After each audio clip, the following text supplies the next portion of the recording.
Hello বন্ধুরা, কেমন আছো? নিশ্চয়ই ভালো আছো, আর আমিও ভালো আছি। তো অনেক দিন কাজের চাপের জন্য আমি বড় ভিডিও তোমাদের সঙ্গে শেয়ার করতে পারিনি, কিন্তু এসব ধান কাটার ভিডিও আমি শর্ট ভিডিওই শেয়ার করেছি সব কিছু, কিন্তু বড় ভিডিও আর শেয়ার করে হয়ে ওঠেনি।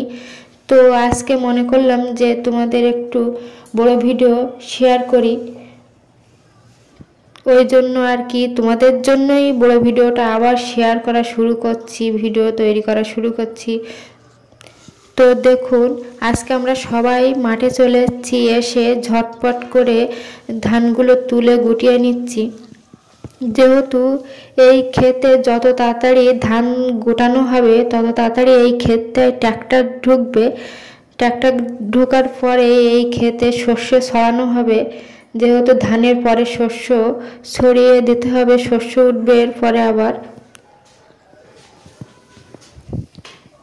তো এইভাবে আমরা কাজের মাধ্যমে সবসময় মাঠে ব্যস্ত থাকি, আর বড় ভিডিও সেভাবে তোমাদের দিয়ে উঠতে পারিনি।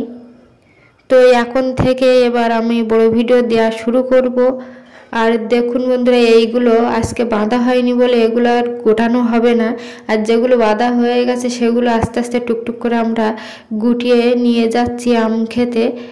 আর দেখুন বন্ধুরা, মেঘের ভিউজটা কত সুন্দর, আর তোমাদের একটু ধান বাঁধাও দেখিয়ে দিলাম।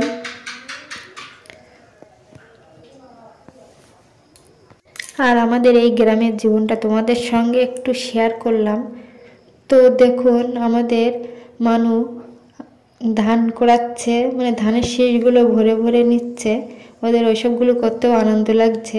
আর আমি একা একা গোটালে এই ধান আর সব গোটানোই হবে না, ওই জন্য তোমাদের দাদাভাই একটু মানে গুটিয়ে নিচ্ছে আর কি, নাহলে অনেকটাই সন্ধ্যা হয়ে যাবে। আর এই যে বাঁধা ধানগুলো যদি বৃষ্টি এসে ভিজে যায়।